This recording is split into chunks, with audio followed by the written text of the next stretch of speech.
Hey, I just want to remind you guys, In Your Corner, a movie I directed on Floyd Mayweather and Sam Watson, is out now on Vimo.com. In Your Corner, click the link in the description box. Uh, and I would genuinely love and appreciate you guys' support. And don't don't hesitate to leave a comment and let me know what you thought of the film. And again, I appreciate you guys' support and enjoy the video. Peace. So, Adrien Broner loses last night, and this is just going to be I'm just going to have a conversation, and I'm going to preface this video. All the coons that say hate Adrien Broner, I never liked him, I always wanted him to do bad, you couldn't be so far from the truth. And I am instinctively in favor of the black athlete. If you know me from day one, that's just who I am. I'm not calling myself a racist or an elitist, but I have a responsibility. Black media got me the job, and my responsibility is to protect the black athlete at its final cost. And Adrien Broner has been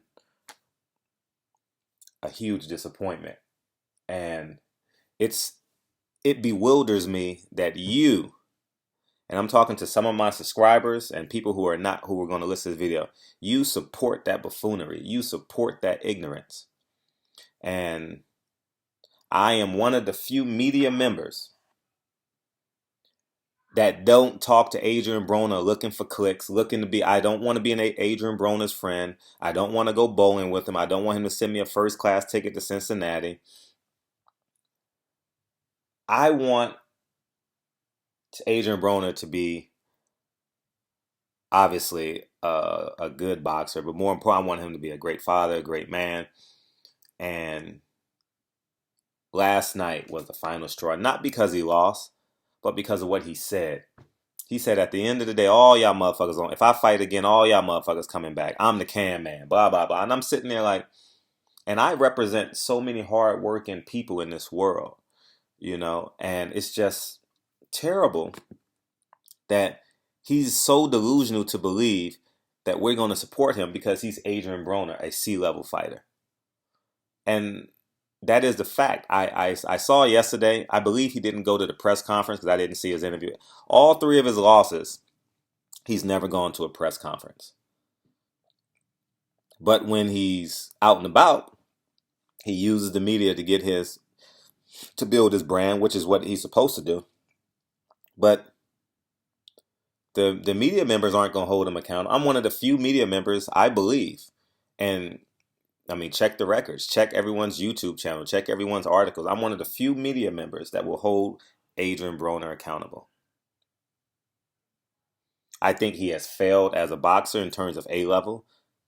I think he needs to recondition himself. I think he needs to get rid of his circle of influence. As I said before in my videos about months ago, Virgil Hunter and a Kenny Porter would be great for the man. And he obviously probably won't do anything, you know what I mean? But him as an A-level fighter is gone. I don't believe he'll be a true world champion again. That belt that Mikey Garcia last night was a fake belt. I mean, no, I'm not discrediting Mike Garcia, but I'm talking about in terms of what Terrence Crawford and Mdongo is fighting for August 19th. That belt has no merit. And it's just imperative that we need to understand who Adrien Broner is, because Adrien Broner is a microcosm of what Black America is. Black ignorant men is. You know what I mean? I read the comments and people say I'm a coon, I'm this, but why are you supporting Adrien Broner? Because he can dance walking into the ring? Because he has jewelry? Because he has 7 kids by multiple parents? Why do you like Adrien Broner? How is Adrien Broner making your life better? How is Adrien Broner making you a better man? How is Adrien Broner inspiring you? Write it down. Write it down as you're listening to this video and put it in the comments. How is he inspiring you? He is an A-level trash talker and a C-level fighter. I've looked Adrien Broner in the eyes 3 times on 3 separate occasions. and basically say you're fucking up. If the most successful black man in the history of contemporary boxing, and I'm going to take it a step further, most successful, well, Bob Arum will have something to say about that because of longevity. I'll respect that. Don King, longevity, has his privileges, right? But contemporary boxing today, Al Heyman is the most successful man in boxing. Floyd Mayweather is fiscally the most successful man in boxing. But I think Al Heyman is the most. If you're not listening to him, who will you listen to? You're not going to listen to a guy like me who you deem as just a media guy that's not a fan of him or dislike him. His friends are going to be like, I'm an asshole. And I want you guys to Instagram this, tweet this to him, tweet it to his circle of influence, because they don't hold Adrien Broner accountable. We're not the ones who don't believe in him. His friends don't believe in him because they don't tell him he's right or wrong. Listen, I have no friends in my circle of influence that's not a parent to their child. I'm talking about my guy friends. I don't have too many girlfriends. If you don't take care of your kids, you can't be my friend. End of discussion. And you may be in between jobs doing stuff, but if you're not a man to your kids, you and I can't communicate. I mean, we can communicate, but I mean, my level of respect for you goes out of the window. And it's just sad that Adrien Broner places his success on money. I'm sure I'm talking to many of you who have been successful and not earned the money that you thought you have earned. And I'm talking to some people on this video that has earned masses and masses of money. It's not the sum of money. I'm a man who's come from ground zero, who has amassed some form of success. But I don't put that before my work ethic. And it's just imperative that Adrien Broner fully understand this. He's a terrible boxer. Let's just face it. He's not even Floyd Mayweather's sparring partner. He don't throw enough punches. So, what you gonna do? What you gonna do? You ignorant motherfuckers who think Adrien Broner is your idol, is your fan. What you gonna do now? You gonna type a cryptic message on your Instagram saying you gonna commit suicide? No, you probably gonna write it on mine, right? You probably gonna write it in my comment section, right? Fuck you. You're a coon. You gave up on the black man. I didn't give up on the black man. I tried 3 times to talk to the man, and 2 of them are on video. Failed on his part. I succeeded because I cared. I genuinely cared. I'm not the man who believes he's above. I'm doing this because I'm Gotti. If I wanted to be Gotti, I would show you. I will show you my net worth on this YouTube channel. And if you're fortunate enough to meet me, you have an understanding of where I'm at in terms of my fiscal success. But that's not the sum of me. That's not the sum of Frederick Hawthorne. I don't walk around walking and toting, wearing Rolexes and $3,000 shoes. I don't put that before the success of my grandkids. I don't put that before the success of my son. I got a legacy to build. And at this point in life, Adrien Broner has no clue what a legacy is. Say what you want to say about Floyd Mayweather, but he has amassed so much wealth that the Mayweather brand can potentially be a DuPont, can potentially be a Bob Johnson, can potentially be a Winfrey. You know what I mean? I think it's important that when we speak stuff into existence, we use great examples of black excellence, not just white people being successful. I think that imagery is important. No matter your age, you understand where I'm coming from. So Floyd Mayweather has amassed that, and I give him credit for that. Me and Floyd Mayweather disagree on some things, but there's the things that he's done with his money should be commended. When you look at a Zab Judah, when you look at now a Adrien Broner. So it's going to be a cold day in hell before Adrien Broner gets a legit world title at 140 or 135 because he can't beat Mikey Garcia. and he damn sure can't beat Terrence Crawford. So he's gonna have to call Eddie Hearn and get that overseas money, and have someone overseas beat the shit out of him. He's not $1 million fighter anymore, not at all. When he gets the call, Al Heyman probably has called him because Al Heyman is a caring man. He's a and if you ever wonder how much he cares, if you guys ever get a chance to listen to Daniel Jacobs talk about Al Heyman when he wasn't making any money for Al Heyman. For 2 years, the man wasn't making any money for Al Heyman, but he stood by his bedside and said, "You don't have to worry about nothing. We'll take care of everything." You know, that's just impeccable character. So, you know, this message is obviously, Adrien Broner obviously is the example I'm giving, but I'm actually speaking to you guys. You know, I was a teacher for 7 years, and I use contemporary examples in my classroom all the time to get my message across. You know what I'm saying?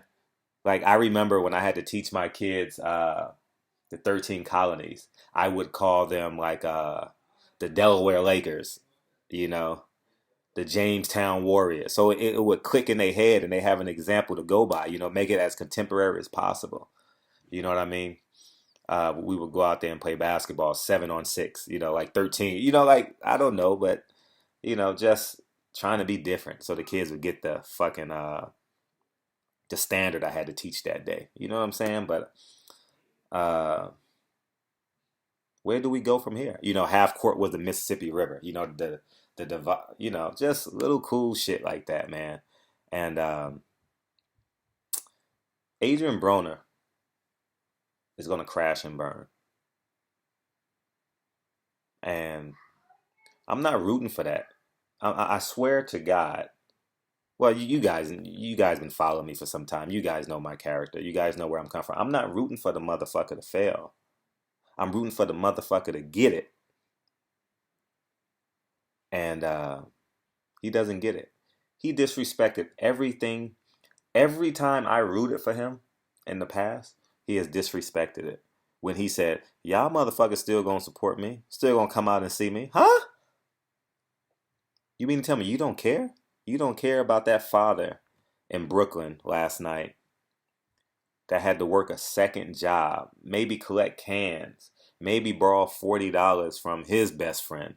So, because he promised his son to take him to a fight, to take him to see, quote unquote, Adrien Broner, because his son likes Adrien Broner. And there's no shame as a young kid liking Adrien Broner because they don't know the true reality of success.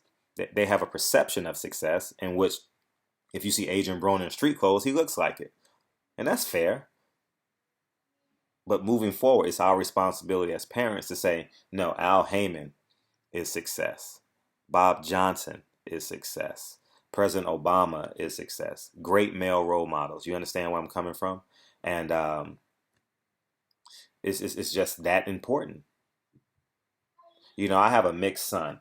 And it's very, very important that every chance I get, I offer him a slice of great black excellence. And I overvalue that. You understand where I'm coming from? And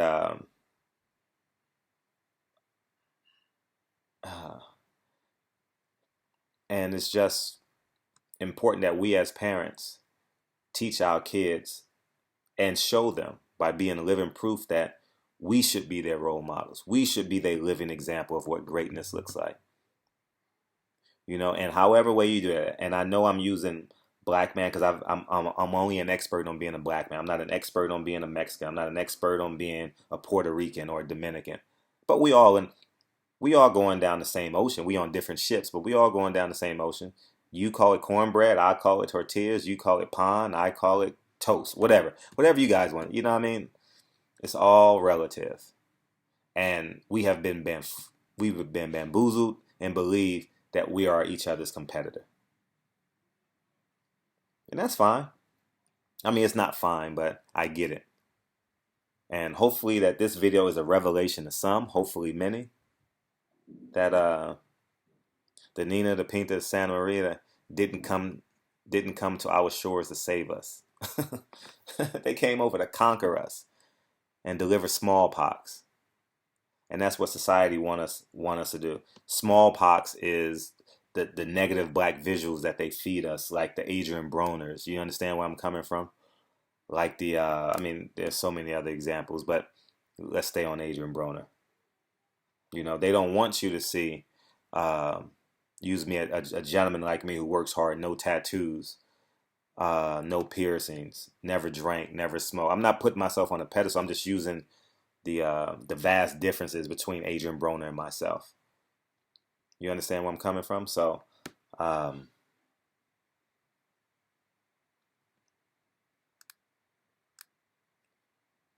man, I'm gonna do another video on this. I mean, I'm just gonna talk about this because Adrien Broner is probably a top 10 trending topic right now, and I think if I use Adrien Broner as example, use Adrien Broner as an example to teach life lessons, I think we can be better. And I know some of you guys gonna say, "Oh, nigga, you above reproach. You think you God." Well, I'm an image of God, right? According to the Bible, I was made in the image of God, and I see myself as a God.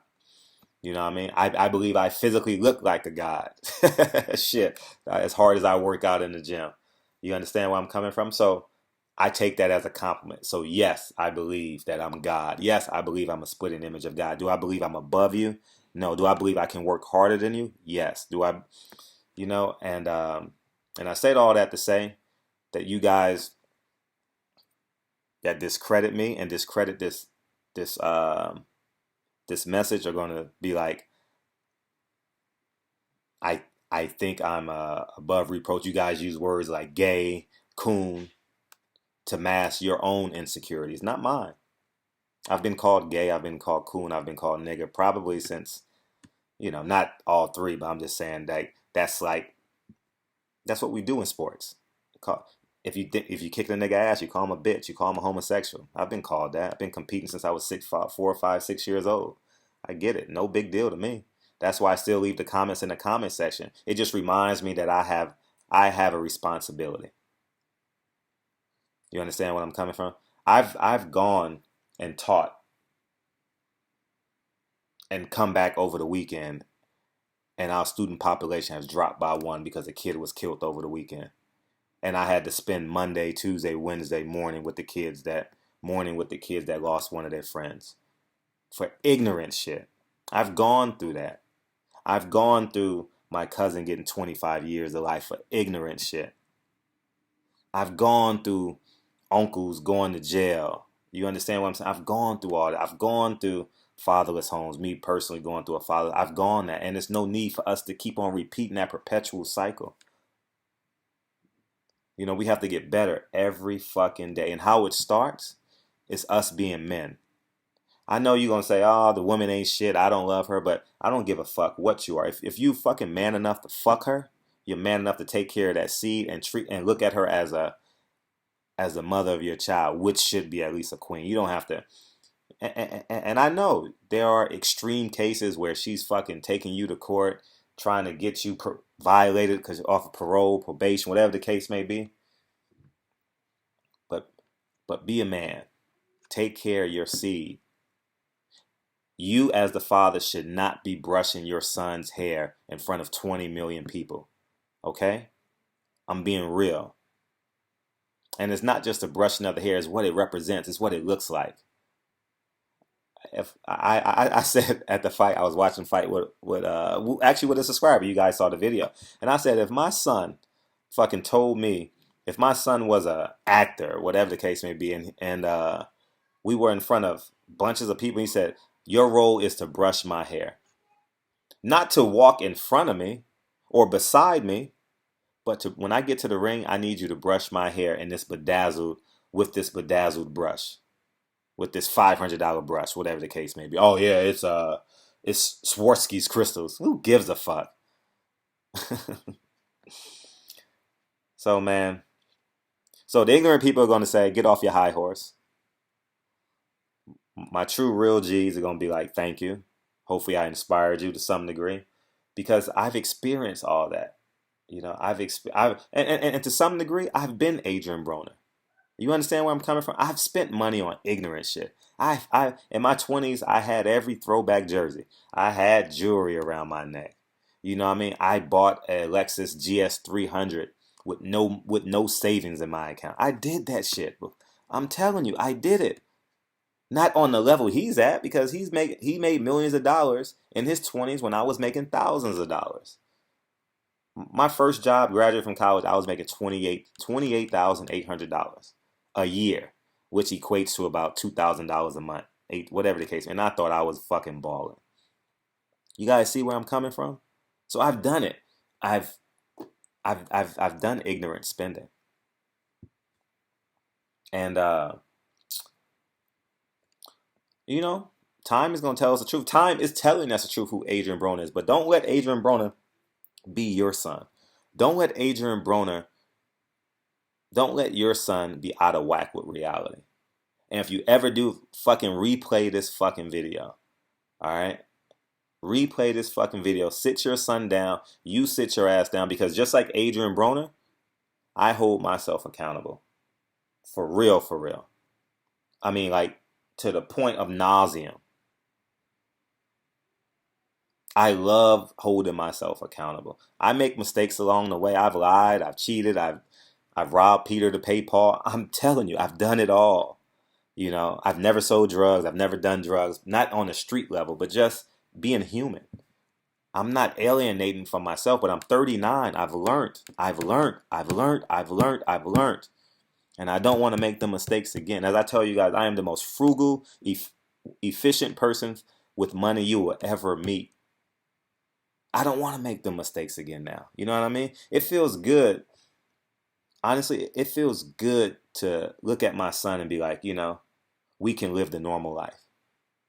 I can take him to Disneyland. I can, if we're running late from home, I can stop and get him a bite to eat. You know what I mean? The gas tank stays full. You know, that feels good to me. It makes me feel proud. You know what I mean? It makes me feel good when my son misses me and he looks up to me. Like, that's the creme de la creme. It's not the pussy anymore. Like, for real. I mean, how many? I know we're going places where I didn't intend to go on this video, but it's not about the pussy anymore. I'm 39. We done been through that shit already. We done had sex a million times by now, by the time we're 39, 35 years old. We done had sex with the most beautiful women we've ever seen in our life to some of the most ugliest, right? We've had bad nights. We've had great nights. But it's about legacy. Legacy, legacy. 444 Jay-Z inspired the shit out of me. And I'm going to show you an example of that in a couple of days. You know what I'm saying? It's just imperative that, and I'm glad Jay-Z did that album, because it validates these words that are in this video. It validates all the great men out there that are saving up to buy their first home. You understand? Saving up because you have a 2-door Honda Civic, right? And you're saving up for a 4-door Honda Accord, right? You're being a man. Like, real talk. That's what real men do. You know, you're working on your second child, so you got to buy a SUV, right? You got to save your money because you got to add 500 more square feet to your home. That's what we do, man. All right? And when you die, when you're 85 years old, your motherfucking children, your cousins should not be on any corner raising fucking money for your fucking funeral. All right? That's just what we do, man. That's what we have to do. And yeah, man. I'm going to do another video on, because this is a cathartic experience, and it reminds me of my purpose. It reminds me what I must do as a man, what I must do as a father. It reminds me of what I must do, what I have to do. All right. I breathe for taking my son to the gym. Like, if you follow me on Instagram, you'll see maybe once a week, twice a week, my son goes with me to the gym while I'm working out for 2 or 3 hours. You know what I mean? He's running around the gym, hitting the bag and kicking me and inspiring me. You know, that feels good to me, man. Whew. So I'm going to enjoy my Sunday, and I'm totally grateful and thankful for all you guys, man, that's been down with me from day one. You know, I try and read every comment. Obviously, I can't get to every comment, but I read them, and I'm real familiar with the names that come through consistently. I'm grateful and thankful. I had the opportunity of meeting a subscriber all the way from Ohio, man. And I met Brandon yesterday. It made me feel kind of warm that a subscriber wanted to meet me. A little nigga, 5'6", 5'7" nigga from urban America, got only 10,000 subs, and I inspired a guy in middle America to want to hang out with me. And what makes it even more poignant is that you guys know from day one, I've been an advocate of black athletes. Brandon was stone cold white, and we hung out for 2.5 hours watching boxing, talking, hanging out, talking business. You know, we could potentially be business partners on some ventures, but it's just imperative that we have a stance, we stick to it. People respect you when you have character. You know what I mean? And I had the greatest time hanging out with him yesterday, man. You know what I mean? And he knows Broner on a personal level. You understand where I'm coming from? And I think it's just so cool that this little fucking computer that I'm speaking into right now can reach the world. And then potentially become friends. I have 10,000 fucking subs. Right? 10,000 fucking subs. Other channels got 20 million. I don't know. Who gives a fuck? And I'm great. And I'm happy for them. But just think that think about this. Think about this for a second. And I'm saying this to inspire you guys. And my real ones fully understand my mission statement. I know I say it too much, but I want to remind those ignorant motherfuckers that they gonna convert eventually. That this little motherfucker that grew up in Harlem, USA, mom and dad separated, drugs and alcohol was rampant in my household, moved to California as an 8-year-old, right? No money, no education is in my family, right? I hustled my way through high school. I never bought a book in college, man. I never bought a book in college. Hustled my way through college, right? Doing what I had to do. Had to steal books from the bookstore so I can have money on the weekend to take some girl out and try and get some pussy, right? I'm just being real with you guys, man. To grow up and quote unquote be successful. You understand where I'm coming from? And I'm not talking about the money. I'm talking about the mentality. It's not take, if you take the money away, that's not the sum of me. It's talking about the state of mind, what I believe I can do. You understand what I'm saying? When I was a teacher, I felt like the Floyd Mayweather of teaching. You understand where I'm coming from? So I think it's just imperative that we get this going. So anyways, man, I'm gone, man. Barbershop conversation. This is a fucking 30-minute video. If you get to the end of this video, well, let's say this is 30. Let's say hashtag we are one. We are one. I'm gonna play that song. I'm not gonna tell you who made it, but I'm gonna play that song. We are one. All right. Hashtag that. I genuinely appreciate it. I love you guys. And Brandon, like Brandon just I like you know, I get warm and fuzzy. You know, I'm a sensitive dude. I don't mind being sensitive. I love being an alpha male, and I love when you have children. I'm a teacher this. When you have children, you will understand that your sensitivity levels grow instantly. Instantly. Instantly. You tell your nigga no, give me $5. You walking down the street, you hear the fucking ice cream truck, your son say, give me $5. You like, you get a nigga $5. Anyways, man, I love y'all, man. And this is a message of love. I'm being real with you guys. This is a message of love. And if you know Adrien Broner, call him. I don't want to see the motherfucker commit suicide. I don't want to see a suicidal note. I don't want to see a suicidal tendency. I want the motherfucker to get it. Nigga got 7 kids. All right. Nigga got a mother and father who probably depend on him earning income. Motherfucker got a twin brother who he loves dearly, and vice versa. I don't want to see that. But what I want him to understand who he is today. Not who he was yesterday, not who he can project himself to be tomorrow. Who Adrien Broner is today, he must come to grips with. All right, I'm gone, guys. Appreciate you guys. Peace.